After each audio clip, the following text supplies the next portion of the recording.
اعوذ باللہ من الشیطان الرجیم بسم اللہ الرحمن الرحیم۔ خواتین و حضرات السلام علیکم ورحمۃ اللہ وبرکاتہ و مغفرتہ۔ پروگرام احکام شریعت اور فقہ حنفی سے متعلقہ مسائل کے ساتھ ایک دفعہ پھر آپ کی خدمت میں حاضری کا شرف حاصل۔ ایک بہن نے کویسچن کیا کہ میری ساس اپنے مرشد کے نام کا لنگر پکاتی ہیں اور مجھے مجبور کرتی ہیں کہ تم بھی پکاؤ، حالانکہ میرے بچے ہیں، ان کے ساتھ یہ ذمہ داری مسلسل پوری کرنا بہت مشکل ہے، تو مجھے ڈراتی ہیں کہ تمہاری سخت پکڑ ہوگی، اپنی ناک رگڑو، معافی مانگو ورنہ تمہاری نسلیں بھوکی مریں گی، کیا حکم شرع ہے؟ دیکھیں، لنگر سے مراد غالباً نیاز ہے کہ میرے پیر صاحب کے ایصال ثواب کے لیے گھر میں آپ کچھ کھانا پکائیں اور نیت یہ کریں کہ میرے پیر صاحب کو ثواب پہنچ جائے۔ اگر یہ صحیح نیت کے ساتھ ہو، مثلاً کہ کھانا صرف اللہ کے لیے پکایا جائے گا، ثواب بھی اللہ تبارک و تعالی ہی دے گا، اور اللہ تبارک و تعالی کا قرب کا حصول ہی مقصود ہو، تو پھر یہ اس طرح کھانا پکانا شرعاً جائز ہے کہ وہ اللہ کے لیے پکایا، بس نیت کر لیں کہ اس کا ثواب فلاں کو پہنچ جائے، ٹھیک ہے۔ لیکن اس کو یہ ایک مستحب عمل تو آپ کہہ سکتے ہیں، اس کا اول درجہ تو مباح ہے، نہ گناہ نہ ثواب، اور اگر آپ اچھی نیت سے کریں تو آپ کو ثواب بھی مل سکتا ہے، مستحب بن سکتا ہے۔ لیکن اس کو فرض یا واجب کا درجہ دینا، فرض یا واجب کے درجے کا مطلب ہے کہ ضرور کرو، نہیں کرو گے تو گناہ گار ہو گئے، یا نہیں کرو گے تو ہم تمہیں ٹونٹنگ کریں گے یا تم پہ طنز کریں گے یا تمہارا عرصہ حیات تنگ کریں گے، یہ سب گناہ کے کام ہوتے ہیں۔ یہ مستحب ہے، اس پہ کوئی زبردستی نہیں کر سکتا، اور جب آپ کی ایک ذمہ داری ہے، گھر پہ بچوں کو سنبھالنا ہے، شوہر کو سنبھالنا ہے، کام کرنا ہے، تو آپ پہ کوئی فرض یا واجب نہیں کہ آپ یہ کام کریں، نہ آپ پر اس معاملے میں ساس کا حکم ماننا کوئی واجب ہے۔ اس پر ساس کا یہ کہنا کہ ناک رگڑو، معافی مانگو، تمہاری نسلیں بھوکی مریں گی، انہیں خود ایک دفعہ سوچنا چاہیے کہ آپ یہ جو بد دعائیں دے رہی ہیں یا ایک بھیانک نتائج کی خبریں دے رہی ہیں، کس نے آپ کو بتایا؟ اپنے پاس سے آپ کوئی بھی کسی بھی چیز کے کرنے کا ایک رزلٹ قائم کر لیں یا نہ کرنے کے کچھ نتائج اپنے پاس سے مرتب کر کے لوگوں کو ڈرائیں، اس کی اجازت آپ کو کس نے دی ہے؟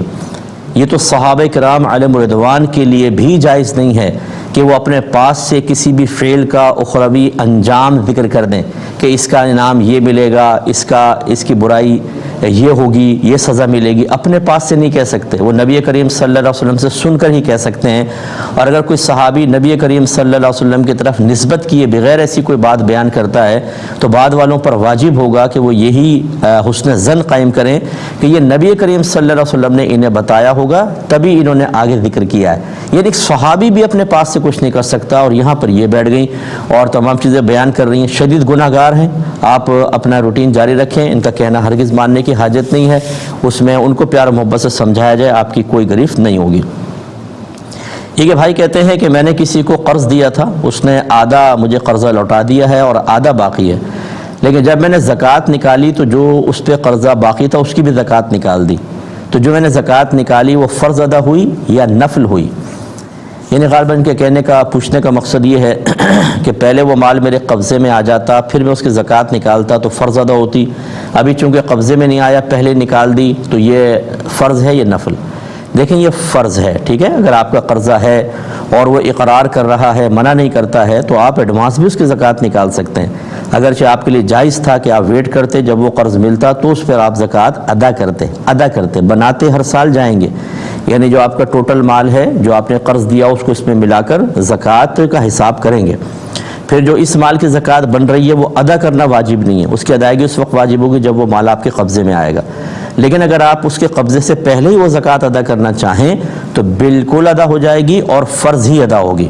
اب جب وہ آپ کو مال ملے گا، چونکہ آپ اس کی زکوٰۃ پہلے دے چکے ہیں، تو لہٰذا اس سال جو جتنے پچھلے سالوں کی زکوٰۃ تھی وہ مزید دینے کی حاجت نہیں ہے، وہ تو آپ پہلے دے چکے ہیں۔ ہاں، پھر یہ مال آپ کے دیگر مال کے ساتھ مل کر اس پہ سال گزرے گا تو پھر وہ آگے الگ حساب ہوگا۔ یہ سوال سے پہلے ایک آیت ہے، کلُّ نفس ذائقۃ الموت، ہر جان نے موت چکھنی ہے، یہ ہر جان موت چکھنے والی ہے۔ اس پہ ایک نوجوان نے کویسچن کیا کہ اگر کوئی مذاق میں یوں کہہ دے کہ کلُّ نفس ذائقۃ الشادی، ہر جان نے شادی کا ذائقہ چکھنا ہے، ہنسی مذاق کرتے لڑکے، تو کیا حکم شرع ہوگا؟ دیکھیں، آیات کا اس طریقے سے مذاق اڑانا، ان میں اپنے پاس سے کوئی اس طرح کے الفاظ ذکر کر دینا اللہ کے کلام میں کہ جس سے لوگ ہنسیں اور ایک آیت مذاق بن جائے، یہ کفر ہوتا ہے اور ایسا شخص دائرہ اسلام سے خارج ہوگا۔ جتنے اس پہ ہنسے ہوں گے، جتنے خوش ہوئے، سب کے سب دائرہ اسلام سے خارج۔ انہیں کلمہ دوبارہ پڑھنا ہوگا جس کو تجدید ایمان کہتے ہیں، اور اگر یہ شادی شدہ تھے تو تجدید نکاح بھی کرنا ہوگا۔ نہیں کریں گے تو یہ دنیا میں بھی رسوائی ان کی طرف متوجہ ہوگی اور آخرت میں بھی انجام بھیانک ہو سکتا ہے۔ لہذا خدا را جتنے ہمیں اس وقت سن رہے ہیں، آیات کو، حدیثوں کو اور بزرگان دین کے اقوال کو مذاق کا نشانہ نہ بنائیں۔ بزرگوں کے اقوال چلیں گے، ان کے اپنی طرف سے اس کے مذاق کرنا، اس کے ساتھ مذاق کے معاملہ کرنا بے ادبی ہے، کفر نہیں، لیکن حدیث اور پھر سب سے بڑھ کر قرآن عظیم، اگر اس میں ذرا بھی مذاق وغیرہ شامل کیا تو اللہ تعالیٰ کی ذات بے نیاز ہے، اس سے ڈرنا چاہیے، ایمان سلب ہو سکتا ہے اور اس کے بعد پھر انجام بھیانک ہے۔ یہ کہتے ہیں کہ میں مسجد کے صحن میں نماز پڑھ رہا تھا کہ اچانک مجھے احساس ہوا کسی پرندے کی بیٹ مجھ پر گری ہے، تو میں نماز پڑھتا رہا۔ نماز کے بعد میں نے دیکھی تو اب کیا حکم شرع ہوگا؟ دیکھیں، سب سے پہلے تو آپ کو یہ غور کرنا ہوگا کہ وہ بیٹ کس کی ہے، حلال پرندے کی ہے یا حرام شکاری پرندوں کی؟ حلال کی جیسے کبوتر ہے اور چڑیا ہے، طوطا ہے، یہ حلال ہوتے ہیں۔ ان کی بیٹ اگر گرے تو بالکل پاک ہے، اس سے آپ کے کپڑوں میں کوئی فرق نہیں پڑا، چاہے کتنی مقدار میں گرتی آپ کی نماز ہو گئی۔ اور اگر حرام جانوروں کی ہے جیسے چیل کی ہے یا کوے کی ہے، باز ہوتا ہے، شکرا ہوتا ہے، ان کی بیٹ نجاست خفیفہ ہوتی ہے۔ اب وہ جب گری ہے تو یہ دیکھنا ہوگا کس جگہ پر گری ہے۔ مثلا اگر آپ ہاتھ باندھے ہوئے تھے، بازو پہ گر گئی، فرض کر لیں، تو یہ پورا یہ ایک بازو جو ہے اس کے 4 حصے آپ کریں، 1 2 3 اور یہ چوتھا، اگر یہ پورے چوتھے حصے کو گھیر لے گی تب اس کا پاک کرنا آپ پر لازم ہوگا، اگر اس سے کم ہے تو معاف ہوتی ہے۔ لہٰذا اسی طریقے سے آپ کے پشت کے اوپر گر گئی، مثال کے طور پہ کمر پہ کر گیا کوئی کارروائی، تو اب آپ کو جو پیچھے کی پوری ہے کپڑا اس کے بارے میں غور کرنا ہوگا، 1/4 کو گھیرے گا تب کہیں جا کے پاک کرنا لازم ہوگا، ورنہ نہیں۔ خلاصہ کلام یہ کہ عمومی طور پہ جو یہ بیٹیں گرتی ہیں یہ کپڑے کی چوتھائی کو نہیں گھیر پاتی ہیں یا عضو کی چوتھائی کو نہیں گھیر پاتی ہیں، تو آپ کی نماز ہو جائے گی، ٹھیک ہے۔ لیکن ہاتھ پہ گریں تو احتیاطاً دھو کے نماز کو لوٹائیں، کیونکہ چھوٹا ایریا ہوتا ہے، اس میں ہو سکتا ہے زیادہ گھیر لے، لیکن کپڑے وغیرہ کے اوپر گرتی ہے، پیٹھ پہ، کندھوں پہ، اس طرح، تو اس میں کافی گنجائش ہو سکتی ہے۔ تو بس یہ دیکھ لیجئے گا جو بیٹ گری ہے اگر وہ حرام جانور کی ہے، جس جگہ پہ گری ہے کپڑے یا عضو کے، اس کے اگر 1/4 کو گھیر لیتی ہے 1/4 کو، تو آپ کو پاک کرنا لازم ہوگا، اس سے کم ہے تو پاک کرنا لازم نہیں، یہ معاف ہے۔ یہ کہتے ہیں کہ کسی ریڑھی والے غریب آدمی کو صدقہ دینا کیسا ہے بغیر اس کو بتائے؟ تھوڑا سا سامان بیچ رہا ہوتا ہے بیچارہ کوئی، تو کیا حکم شرع ہوگا؟ تو بالکل آپ اسے دے سکتے ہیں، اس کی ظاہری حالت ایسی ہے کہ اس کو تو زکوٰۃ بھی آپ دے سکتے ہیں، اور نفلی صدقہ ہو یا زکوٰۃ ہو تو یہ بتا کر دینا کوئی لازم نہیں ہوتا۔ آپ کہیں چلے میں آپ کو تحفہ دے رہا ہوں، آپ رکھ لیجئے، میری طرف سے آپ کو تحفہ ہے، اس طرح کہہ کے آپ دے سکتے ہیں۔ دل میں نیت زکوٰۃ کی کر لیں، یا نفلی صدقہ آپ دینا چاہیں تو صدقے میں تو صدقے کا لفظ کہنا یا صدقے کی خاص نیت کرنا لازم نہیں، مدد کے ارادے سے دیں، یہ بھی نفلی صدقہ ہے تو بالکل دے سکتے ہیں۔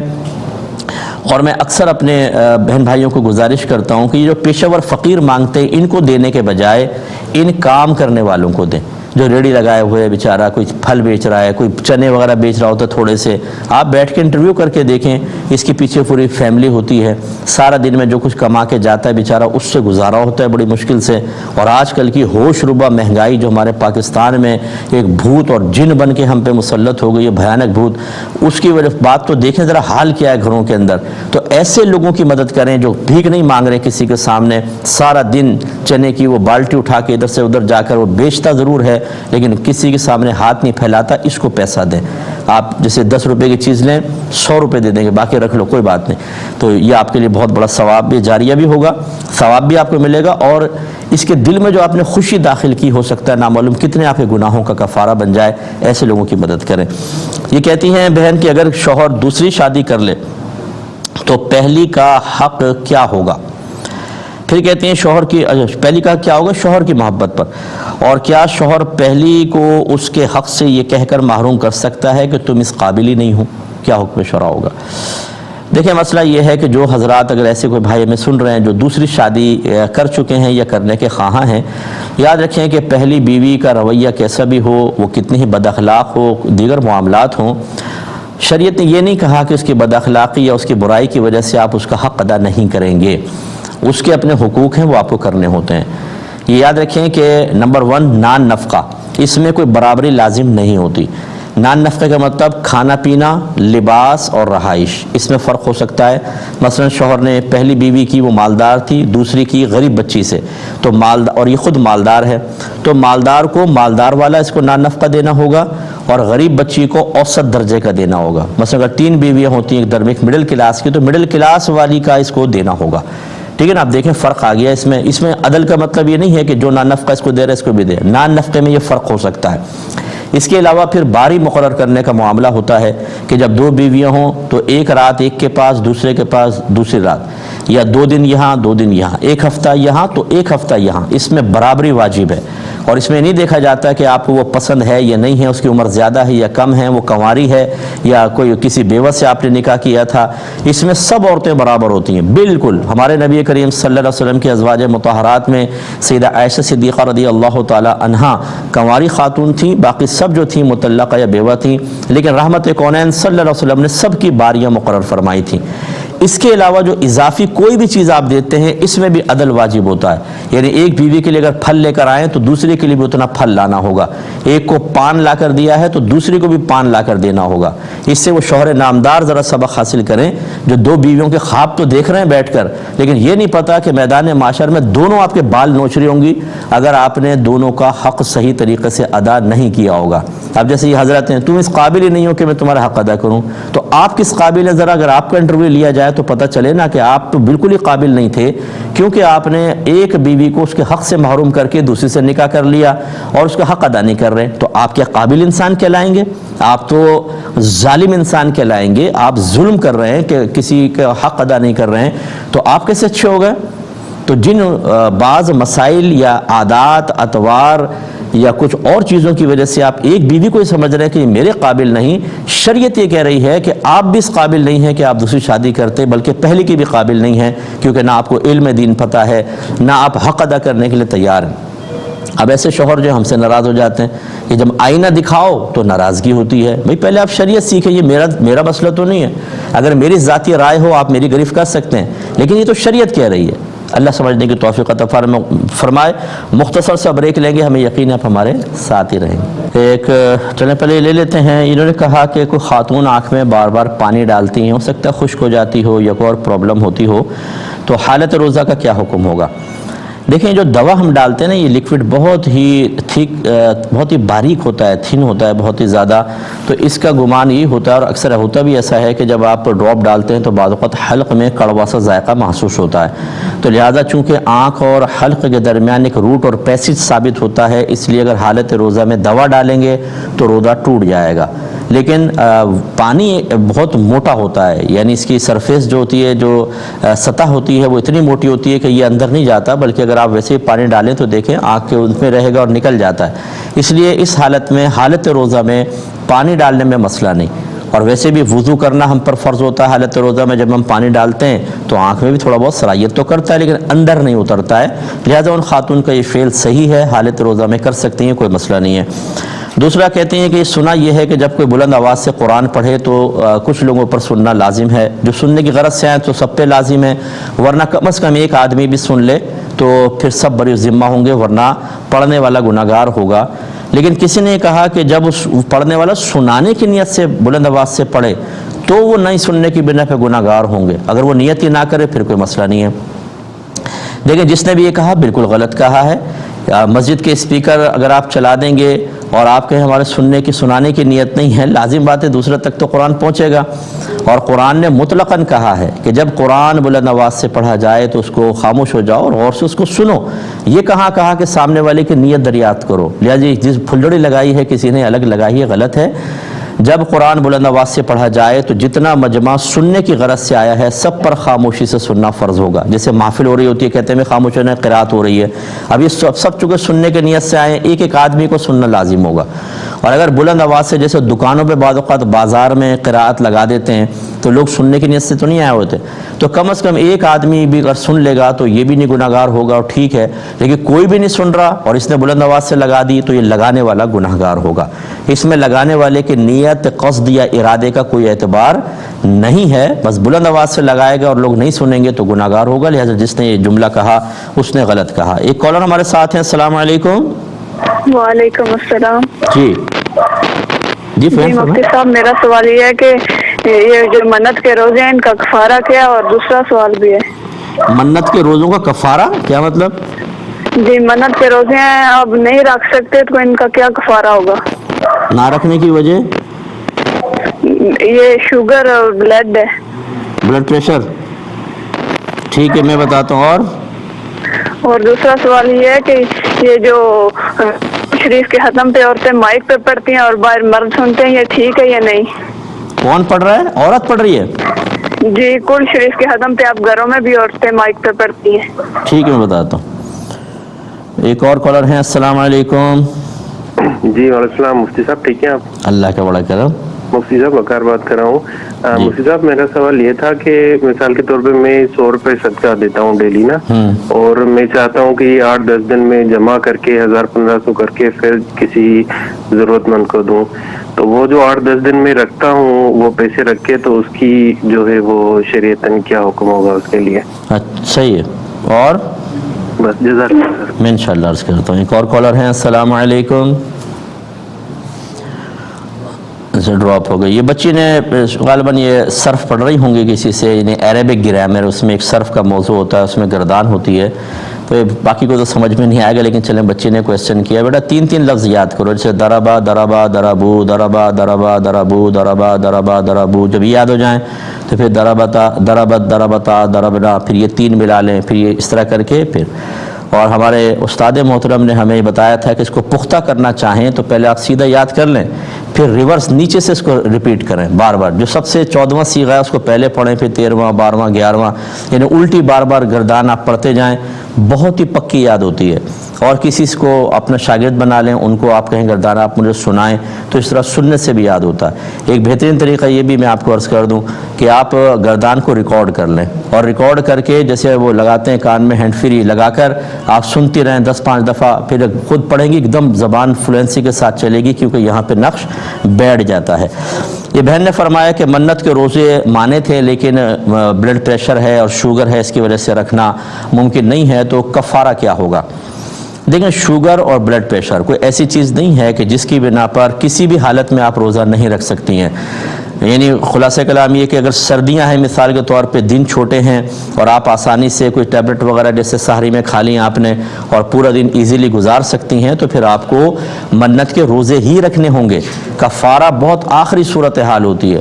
میری والدہ کا انتقال ہو گیا، اللہ ان کو جنت الفردوس میں جگہ عطا فرمائے، 70 سے ابو تھیں لیکن پورے روزے رکھا کرتی تھیں، یہ تمام چیزیں ان کے ساتھ تھیں، لیکن اللہ تعالیٰ بہت ہمت دیتا ہے، ہمت کریں اور روزے رکھیں۔ لیکن چلیں فرض کر لیں آپ نے روزہ رکھا، طبیعت بگڑنے لگی، دوبارہ ٹرائی کی، پھر طبیعت بگڑنے لگی، تو ایسی صورت میں پھر ایک روزے کے بدلے میں صدقہ فطر کی مقدار دینی ہوتی ہے، جو اگر روپوں میں آج کل کریں تو 300-350 بلکہ احتیاطاً 400 ہی کر لیں، کیونکہ آٹا بھی ڈبل ہو گیا تقریباً، تو 400 روپے ایک روزے کے بدلے میں احتیاطاً آپ قیمت دے دیں تو انشاءاللہ آپ کا کفارہ ادا ہو جائے گا۔ ایک انہوں نے کویسچن کیا کہ بعض اوقات گھر میں عورتیں کوئی محفل کرتی ہیں اور اس پر پھر مائک پر قل شریف پڑھتی ہیں، اس کا ختم کرتی ہیں اور مردوں تک آواز جاری ہوتی ہے، کیا حکم شرع ہوگا؟ دیکھیں نعت خوانی ہو یا بیانات ہوں یا اس طرح قل شریف ہو، عورتوں کے لیے عورتوں میں ہی کرنا ضروری ہوتا ہے، آواز غیر مردوں تک نہ پہنچے، اس کا خیال رکھیں۔ وجہ اس کی یہ ہے کہ عورت کی آواز بھی عورت کہا گیا ہے، یعنی چھپانے کی چیز، عورت کا مطلب ہوتا ہے چھپانے کی چیز، اور اس طرح کی آوازیں جب باہر جاتی ہیں تو کسی خاتون کی آواز میں بڑی ملائمت ہوتی ہے، اس میں ایک اٹریکشن مرد محسوس کرتا ہے، اور شریعت اسی کو پسند نہیں کرتی کہ اگر کوئی عورت پڑھے اور باہر آواز جائے۔ لازم بات ہے کہ پھر مردوں کے اندر جستجو پیدا ہوگی، بھئی کس کی اتنی خوبصورت آواز ہے، ہم دیکھیں کون ہے، پھر اسی طرح دل مائل ہوتے ہیں، تو اس لیے شریعت نے ہر اس چیز کو منع کر دیا کہ جس کی وجہ سے مردوں کی اٹریکشن عورتوں کی جانب ہو۔ اس لیے ہماری بہنوں سے گزارش ہے آپ یہ ضرور کرتے رہیں، جو کام آپ اچھے کام کر رہی ہیں، لیکن کوشش کیجئے یہ بغیر مائک کے کریں، اپنے گھر کے اندر اگر کر رہی ہیں تو مائک کی کوئی حاجت نہیں ہے، اوپر کے مائک چلانے سے آپ خواہ ہو سکتا ہے گناہگار بھی ہو جائیں، تو پھر آپ آئی تھی برکت حاصل کرنے کے لیے اور بے برکتی اور اللہ کی ناراضگی کے ساتھ واپس جائیں، یہ مناسب نہیں ہوتا۔ یہ بھائی نے فرمایا کہ میں روزانہ تقریباً 100 روپے صدقہ کرنے کی عادت ہے، تو بعض اوقات ایسا کیا میں کر سکتا ہوں کہ میں 1 ہفتے تک جمع کروں، پھر ایک رقم جمع ہو جائے پھر میں کسی کو دے دوں؟ تو یہ 1 ہفتے تک صدقہ نہ کرنا بلکہ جمع کر کے رکھنا کیسا ہے؟ تو اس میں کوئی حرج نہیں ہے، آپ پہ یہ نفلی چونکہ صدقہ ہے تو آپ پہ واجب ہی نہیں تھا کرنا، آپ اس کو رکھ سکتے ہیں، جیسے آپ نے 10 دن تک رکھا کہ 1000 کر کے دوں گا، تو جمع کرنے میں بھی مسئلہ نہیں۔ اور فرض کر لیں کہ 1000 ہو گئے اور آپ کا ارادہ بدل گیا کہ یار مجھے خود ضرورت ہے، تو آپ اس کو استعمال بھی کر سکتے ہیں۔ صرف صدقے کے ارادے سے مال کو ایک طرف رکھ دینے سے اس کی ادائیگی واجب نہیں ہو جاتی، وہ آپ چاہیں تو اپنے اوپر یوز کر لیں اور چاہیں تو صدقہ کر دیں، دونوں افعال بالکل شرعاً جائز ہیں۔ یہ بچے نے کہا کہ 1.5 سال ہوئے ہیں اور اولاد نہیں ہے، تو گھر والے کہتے ہیں آپ پہ جادو ٹونا ہے، باباؤں کے پاس پہنچ جائیں اور وہاں سے دم کروائیں، تعویذ لیں، لیکن بچی کہتی ہے کہ نہیں اللہ دے گا، میں نہیں جاتی کہیں پر، کیا حکم شرع ہوگا؟ دیکھیں، پہلی بات تو یہ ہے کہ سب اچھی طرح سمجھ لیں کہ یہ اولاد کا ہونا نہ ہونا اور اولاد کا کب ہونا، یعنی شادی کے کون سے سال میں ہوگی، لڑکے کتنے ہوں گے، لڑکیاں کتنی ہوں گی، یہ سب ازلی فیصلے ہو چکے ہیں۔ اللہ تبارک و تعالیٰ نے مخلوق کی پیدائش سے 50,000 سال پہلے ان کے لیے فیصلے کر دیے تھے۔ تو صحابہ نے اس پر یہ پوچھا رسول اللہ جب ہمارے حق میں فیصلے ہو گئے تو ہم عمل کیوں کریں؟ سرکار نے فرمایا تم عمل کرتے جاؤ، اللہ تبارک و تعالیٰ ہر شخص کے لیے اس چیز کو آسان کر دے گا جس کے لیے اسے پیدا کیا ہے۔ خلاصہ کلام یہ ہے کہ یہ سب چیزیں لکھ دی گئی ہیں، اب آپ کوشش کریں نہ کریں، نہیں ملنا تو نہیں ملنا، اور ملنا ہے تو ملے گا۔ اگر آپ کوشش کریں گے نہیں ملنا نہیں ملے گا، اگر آپ بالکل ہاتھ پہ ہاتھ دھر کے بیٹھ جائیں ملنا ہے تو ملے گا۔ لیکن آپ کے نبی کریم صلی اللہ علیہ وسلم نے جو بتایا، ہمیں ایک سوچ دی ہے، وہ ہے عمل کی، کہ آپ کوشش کریں اس یقین کے ساتھ کہ اس کوشش کا نتیجہ میری مرضی کے مطابق نہیں بلکہ اللہ کے ازلی فیصلے کے مطابق ملے گا۔ لہٰذا ڈاکٹر سے علاج کروانا، کسی واقعی کوئی اچھے بزرگ ہیں ان سے دعا کے لیے عرض کرنا، اگر وہ واقعی کلمات صحیحہ پر مشتمل تعویذ لکھ کر دیتے ہیں، آیات کے تعویذ دیگر، ان کا استعمال کرنا۔ جو تعویذ اللہ کے نبی نے منع کیا وہ کفریہ اور شرکیہ کلمات پر مشتمل تعویذات کو منع کیا ہے۔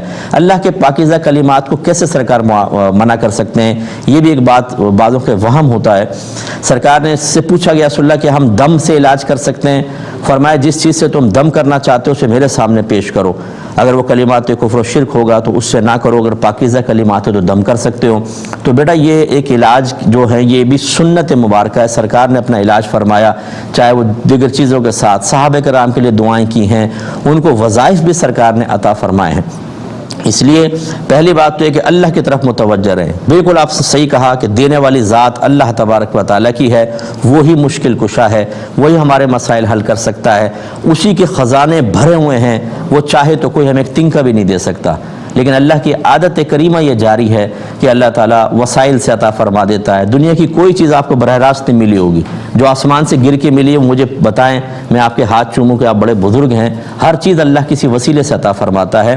تو اللہ پر کامل یقین اور اعتماد رکھتے ہوئے وسائل اختیار کرنا بنیت سنت، اس میں کوئی حرج نہیں ہے، تو آپ اپنے علاج کے لیے چلے جائیں، لیکن ڈبے جعلی قسم کے عاملین کے پاس نہ جائیے گا، خراب قسم کے، اچھے بادشاہ ہوں ان سے بھی کوئی علاج کروائیں، کوئی حرج نہیں۔ ایک مختصر سا بریک لیں گے، ہمیں یقین ہے آپ ہمارے ساتھ ہی رہیں گے۔ بسم اللہ الرحمن الرحیم۔ اور اس جو ہم جواب دے رہے تھے بچی پر جادو کے سلسلے میں، اس کے آخری نقطہ جو میں بارہا آپ کو عرض کرتا ہوں کہ دیکھیں جادو حق ہے، اس کا انکار نہیں، اس کا ثبوت قرآن سے ہے، اس لیے جادو کا میں انکار نہیں کرتا ہوں، لیکن اس پرٹیکولر اس شخص کے اوپر جادو کرایا گیا ہے یہ کون بتائے گا؟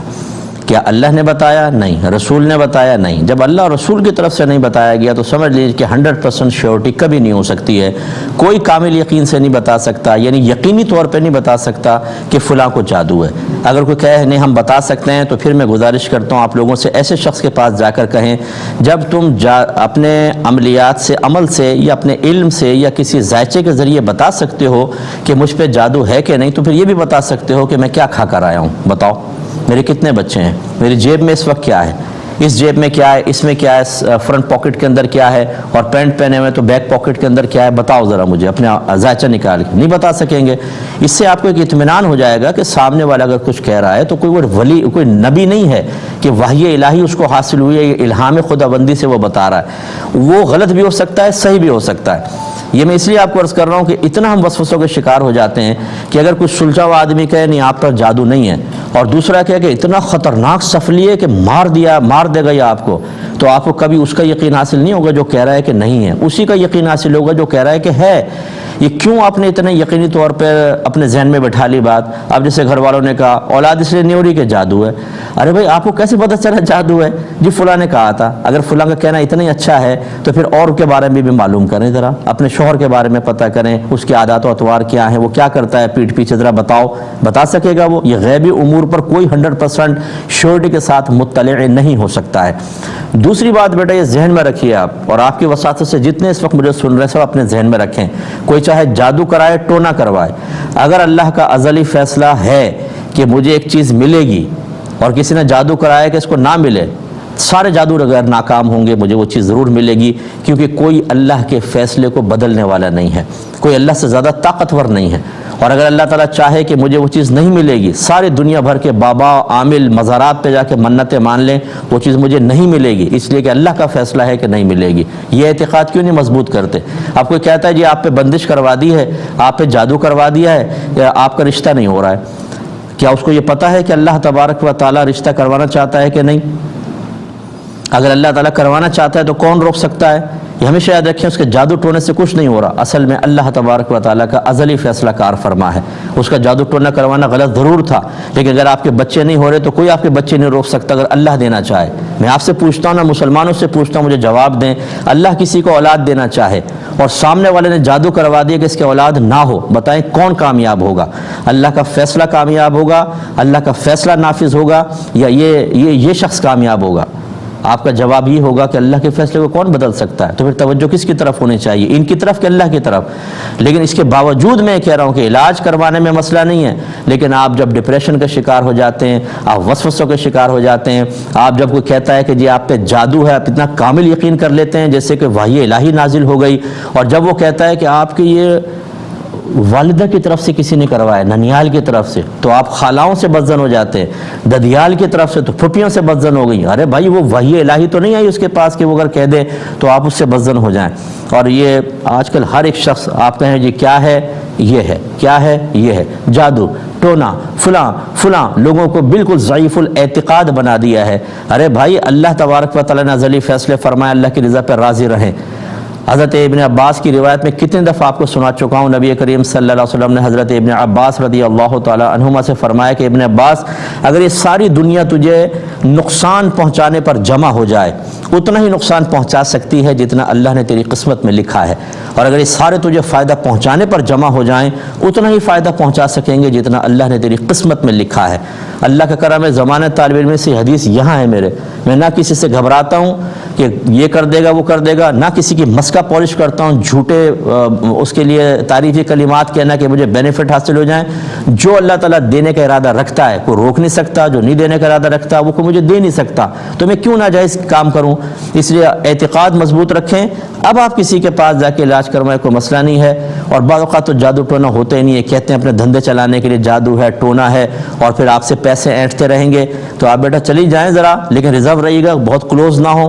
یہ عاملین بڑے خطرناک قسم کے ہوتے ہیں، ہمیں کوئی عمل کرنا ہے آپ رات کو یہاں رک جائیں اور یہ ہو جائے اور وہ ہو جائے، جو جعلی قسم کے ہوتے ہیں یہ پھر بہت الٹی سیدھی حرکتیں بھی کرتے ہیں، اس سے بھی ہوشیار رہیں، اللہ تعالیٰ سمجھنے کی توفیق عطا فرمائے۔ ایک ہی کہتے ہیں کہ مسجد میں ریکارڈڈ اذان لگا دینا کیسا ہے؟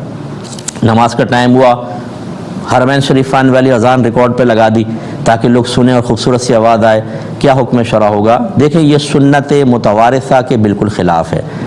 سنت متوارثہ کا مطلب نبی کریم صلی اللہ علیہ وسلم سے وراثتاً منتقل، یعنی ایک عمل جو لگاتار منتقل ہوتا ہے نا اس کو کہتے ہیں متوارثہ۔ اب اگر وہ سنت ہے تو سنت متوارثہ وہ یہی ہے کہ زندہ انسان باقاعدہ اوقات کا لحاظ کر کے اور اذان دے۔ ریکارڈڈ جو ہے اذان تو ہے، لیکن یہ وہ اذان کے قائم مقام نہیں ہو سکتی جو ایک مؤذن صاحب باقاعدہ کھڑے ہو کر اور سنت نبوی صلی اللہ علیہ وسلم کے مطابق اذان دے رہے ہوں، یہ سنت صحابہ کے مطابق اذان دے رہے ہوں، لہٰذا یہ عمل اختیار ہرگز نہ کیا جائے۔ ایک یہ کہتے ہیں کہ میری زوجہ طواف کر رہی تھی تو طواف کے دوران ایک خاتون نے میری زوجہ کو بتایا کہ طواف کرتے ہوئے کعبۃ اللہ کو نہیں دیکھنا چاہیے، کیا حکم شرع ہے؟ دیکھیں جس عورت نے بتایا بالکل غلط بتایا، بلکہ افضل یہ لکھا ہے کہ جب آپ طواف کریں تو اپنی نگاہ کعبۃ اللہ پر رکھیں تاکہ آپ کو برکت حاصل ہو، اس کو دیکھیں تو اور ثواب ملے۔ ہاں یہ ہے کہ رخ نہ پھیریں، یعنی سینہ اس طرف کر کے نہیں دیکھیں گے، بلکہ آپ یہ طواف کرتے رہیں اپنا چہرہ اس طرف کر کے کعبۃ اللہ کو دیکھ کے طواف کرنا افضل ہے۔ اس سے یہ معلوم ہوا کہ جب آپ عمرے کے لیے جاتے ہیں تو خدارہ آپ یوٹیوب پہ جائیے گا، اس پہ لکھیے گا عمرے کا طریقہ بائے مفتی اکمل، ایک دفعہ وہ طریقہ سن لیجئے، تفصیل سے میں نے بیان کیا ہوا ہے، ہمارے ایئر وائی پر ہی وہ ریکارڈ ہوا تھا، اس کو سنیں، انشاءاللہ بہت کچھ سیکھنے کا موقع ملے گا۔ اس کے علاوہ کوئی اچھی مستند عالم دین کی عمرے پہ لکھی ہوئی کتاب اپنے پاس رکھے، وہاں جا کر جب آپ پوچھیں گے تو ہر شخص جو ہے نا، وہ خوف خدا تو ختم ہو چکا ہے نا ہم میں، کہ ہم اس مقام پہ کھڑے ہو کر اگر ایک نیکی کرتے ہیں 1,00,000 کے برابر، اور گناہ کرتے ہیں تو اعلیٰ حضرت کی تحقیق یہی ہے کہ گناہ بھی 1,00,000 کے برابر، تو وہاں پہ آپ غلط مسئلہ بتائیں گے تو اتنا بڑا وبال ہے، کچھ انتہا نہیں۔ لیکن جرأت اور دید دلیری کے ساتھ، اب جیسے خاتون نے آتا جاتا کچھ نہیں ہے، ادھر نہیں دیکھیں آپ کعبۃ اللہ کی طرف، اب وہ خود انہوں نے بنایا ہوگا یا انہوں نے بھی کوئی اپنے جیسے سے سن لیا ہوگا، اس لیے سنی سنائی بات پر بالکل عمل نہ کریں جب تک کہ اس کی تحقیق نہ کر لیں۔ اور بہت بہتر یہ ہے کہ آپ ضروری علم سیکھ لیجئے تاکہ کوئی غلطی کر رہا ہو تو آپ اس کی بھی اصلاح کر سکیں اور خود اغلاط سے محفوظ رہ سکیں۔ یہ کسی بھائی نے پوچھا کہ اگر کسی شخص کے نقلی دانت لگے تھے یا آنکھوں میں لینس تھا یا بازو ٹوٹ گیا تھا تو لوہے کی پٹی وغیرہ لگائی گئی تھی اندر، جیسے راڈ ڈال دیتے ہیں، اور پھر اس کا انتقال ہو گیا، تو کیا یہ نقلی دانت نکالنا، لینس نکالنا یا یہ لوہا نکالنا ہوگا یا اسی طرح ہم دفنا دیں؟ دیکھیں اس میں یہ ہوتا ہے کہ اگر کوئی قیمتی چیز ہے مثال کے طور پر اور اس کا بآسانی بغیر مردے کو تکلیف دیے اذیت دیے اس کا نکالنا ممکن ہو تو آپ نکال سکتے ہیں۔ جیسے خواتین کا انتقال ہوتا ہے، کان میں بندے ہیں تو آپ آرام سے بندے نکال سکتے ہیں، اس میں کوئی تکلیف تو ہے نہیں اور قیمتی بھی ہیں تو یہ چیزیں اتار سکتے ہیں۔ لیکن نقلی دانت کو کھینچنا توڑنا، اس سے اس کو تکلیف اذیت ہوگی۔ آنکھوں کے لینس اگر ایزیلی نکال سکتے ہیں تو نکال لیں، لیکن وہ لینس استعمال کون کرے گا؟ لوگ کراہت سے محسوس کرتے ہیں، اس کو چھوڑ دیں کوئی مسئلہ نہیں۔ اسی طرح روڈ اگر ہاتھ پھاڑ کر روڈ نکالنی پڑے گی، توڑ کر نکالنے پڑے گی تو مردے کو اذیت اور تکلیف ہوگی، یہ بھی چھوڑ دیں۔ تو ہر وہ چیز جو اس طریقے کی ہو کہ اس کو نکالنے میں اگر فرض کریں وہ زندہ ہوتا اور ہم نکالتے تو تکلیف اور اذیت ہوتی، تو مرنے کے بعد بھی اس کو تکلیف اور اذیت ہوگی، ان چیزوں کو رہنے دیا جائے گا۔ یہ کہتے ہیں کہ بعض اوقات یوٹیوب پر کچھ ایسے ویڈیوز ہوتے ہیں جن میں جو حقیقی زندگی میں مجرمانہ معاملات ہوتے ہیں وہ دکھاتے ہیں، کرائم کے اوپر پروگرامز ہوتے ہیں اور اس کی مطلب ڈرامہ بنایا جاتا ہے، ویسے کہانی اصلی ہوتی ہے، ان کو دیکھنا کیسا ہے؟ دیکھیں دیکھ سکتے ہیں آپ اگر اس میں کوئی ایسا ناجائز منظر نہیں ہے، خراب حرام چیز نہیں ہے، اور آپ کا ایک مقصد اچھا ہونا چاہیے کہ میں معاشرے کی برائی پر مطلع ہو رہا ہوں، کیونکہ اس قسم کے جو بہت سی ایسے ڈاکیومنٹریز ہوتی ہیں کہ جن کو دیکھنے کے بعد آپ ہوشیار ہو جاتے ہیں کہ اچھا یہ فراڈ کا طریقہ بھی، اچھا یہ بھی ہو سکتا ہے، اچھا یہ بھی ہو سکتا ہے۔ موجودہ دور میں ہم اس کی اجازت دیں گے کیونکہ ہمارے گھروں میں اسکول کالج یونیورسٹی کے اندر یہ چیزیں موضوع بحث نہیں ہوتی۔ اس وقت ہماری بچیاں بھی باہر نکل رہی ہیں، ہمارے بعض بچے باہر نکل کے اس معاشرے کا حصہ بنتے ہیں، انہوں نے بہت سی چیزیں نہیں دیکھی ہوتی، وہ غلط دوستیاں کر لیتے ہیں، غلط لوگوں کے ساتھ بیٹھنے لگ جاتے ہیں، اور جب برائی سر چڑھ جاتی ہے پھر جب ظاہر ہوتی ہے تو پورا خاندان پورا گھر ڈسٹرب ہو جاتا ہے، تو پھر کہتے ہیں ہمیں تو کسی نے بتایا نہیں تھا۔ تو اس قسم کی چیزیں اگر دیکھی جائیں کہ جس سے انسان کو شعور حاصل ہو، برائیوں پر اطلاع حاصل ہو، لیکن اپنی طبیعت، اپنی کیفیات، اپنے ذہن کو بھی دیکھیں، ایسا نہ ہو کہ دیکھنے کے بعد آپ ہی پہ منفی اثر مرتب ہو رہا ہو کہ آپ نے کہا بھائی یار تو اچھا آئیڈیا آ گیا، یہ کرنا چاہیے، وہ پھر تو خطرناک چیز ہے، یا کوئی خراب قسم کا منظر اس میں ہے، اس سے آپ کے اندر باطن میں خرابی پیدا ہوئی تو پھر تو آپ کو رکنا ہوگا۔ لیکن اچھے مقصد کے لیے اگر آپ دیکھیں گے تو اس کی بالکل اجازت ہونی چاہیے۔ یہ کہتے ہیں کہ بعض اوقات یہ کھانے پینے کے چیلنجز ہم آپس میں رکھ لیتے ہیں، 2 منٹ میں 10 گلاس جوس پینا ہے یا اتنی پلیٹیں ختم کرنی ہیں، اس طرح کرنا کیسا ہے؟ اور بعض اوقات یہ شرط بھی ہوتا ہے اگر 2 منٹ میں 10 گلاس ختم کر لو گے تم اتنے پیسے، اور نہیں کر سکے تو تم اتنے پیسے دو گے، کیا حکم شرع ہوگا؟ دیکھیں جانبین سے، دو جانب سے جب شرط لگائی جائے تو یہ تو جوا ہے ہی ہے، چاہے کوئی کھا سکے نہ کھا سکے، اس سے قطع نظر یہ تو جوا یہ نہیں ہو سکتا۔ ون سائیڈڈ ہو تو صحیح ہے، اگر تم یہ کام کر لو گے میں تمہیں 100 روپے دوں گا، یہ نہیں کہا کہ نہیں کر سکے تو تم مجھے دو گے، نہیں، تم یہ کام کر کے دکھاؤ 100 روپے دوں گا. تو یہ کہنا تو شرعاً جائز ہے، بشرطے کہ وہ عمل ٹھیک ہونا چاہیے. ٹھیک ہے، ایک تو یہ شرط کے بارے میں آپ کو بتایا. اب یہ جو چیلنجز ہوتے ہیں یہ ٹھیک نہیں ہوتے، ہم اس کو شرعی لحاظ سے منع کریں گے، شریعت اس کو بالکل پسند نہیں کرے گی. اس لیے ایک تو اس میں غذا کی بے حرمتی ہوتی ہے. برگر کھانے تو بھر رہے ہیں منہ کے اندر، گر رہا ہے، تھوک نیچے گر رہا ہے، گندگی گر رہی ہے اور دبا دب کھا رہے ہیں اس کو، یہ غلط. دوسرا وَلَا تُلْقُوا بِأَيْدِيكُمْ إِلَى التَّهْلُكَةِ، اپنے آپ کو ہلاکت میں مبتلا نہ کرو. اس میں جلدی کھانا ہوتا ہے، بعض کو گلے میں کھانا اٹک جاتا ہے، پھر ضرورت سے زیادہ کھاتے ہیں، گرم انڈے کھا لیے، دیگر چیزیں کھا لی، اس میں بدہضمی، پھر باہر جا کے دیگر معاملات اور طبیعت کی خرابی. جب اتنی اس کے اندر ہے تو تھوڑے سے لالچ کے لیے آدمی اس قسم کے چیلنجز کو قبول کرے. ہماری شریعت کا نظریہ یہ ہے، شریعت کی نگاہ کے اندر یہ صحیح نہیں ہے. اب یہ ہوتا یہ ہے کہ جب ہم اس قسم کی کوئی بات کہتے ہیں، شریعت کی ایک بات بیان کرتے ہیں، تو لوگ کہتے ہیں یار یہ عرصہ حیات مولوی حضرات تنگ کر رہے ہیں، یہ بھی نہیں کرو، یہ بھی نہیں کرو، یہ بھی نہیں کرو. بھائی آپ دوسرے طریقے کر لیں. آپ ضروری کوئی ہے، شریعت ہر کو منع نہیں کرتی، شریعت ہر ایکٹیویٹی کو ناجائز قرار نہیں دیتی ہے، لیکن جس کو دیتی ہے اس میں تو آپ کو شریعت کو فالو کرنا چاہیے. آخرت میں آپ کو انعام اپنے نفس کی غلامی کا نہیں ملے گا، شیطان کی اطاعت کا نہیں ملے گا، ان کی شریعت کی تعلیم کی روشنی میں مخالفت کا انعام ملے گا. اس لیے شریعت کا حکم سامنے آئے تو سر تسلیم خم کریں. اگر آپ کا خدا نخواستہ بچے کی لاش پڑی ہو نا اور پتہ چلے گی جی اس نے زیادہ انڈے کھانے کا چیلنج قبول کیا تھا، گلے میں انڈا اٹک گیا تھا بالکل اور پانی مل نہیں سکا اور مر گیا، اس وقت آپ کو احساس ہوگا اور شاید آپ کہیں گے نہیں شریعت نے بالکل ٹھیک کہا تھا کہ اس قسم کے چیلنجز کا سامنا کرنا ٹھیک نہیں ہوتا جس میں ہلاکت لازم آ جائے. تو اسی طرح یہ ریس کرواتے ہیں موٹر سائیکل کی، اتنے ٹائم میں وہاں تک پہنچ گئے تمہیں اتنا انعام. اب وہ چلاتے ہیں نوجوان، کتنے لڑکوں کی ہڈیاں ٹوٹی ہیں ہمیں پتہ ہے نا، ہمارے پاس کیسز آتے ہیں، سر پھٹ گئے، دماغ باہر نکل آیا، آنتیں پھٹ گئی ان کی، اسی چکر میں کہ تھوڑا سا پیسہ مل جائے گا. اللہ تعالیٰ سے دعا ہے کہ اللہ تعالیٰ ہمیں ان چیزوں سے بچنے کی توفیق عطا فرمائے اور شریعت کی اطاعت کرنے کی توفیق مرحمت فرمائے. انشاءاللہ کل آپ کی خدمت میں اسی ٹائم میں دوبارہ حاضری کا شرف حاصل ہوگا. خود بھی ہمارا پروگرام دیکھیں، دوسروں کو دیکھنے کی ترغیب دیں، لوگ سیکھیں گے، آپ کے لیے ثواب جاریہ ہوگا. اللہ تعالیٰ عمل کی توفیق عطا فرمائے. آمین. وآخر دعوانا ان الحمد للہ رب العالمین.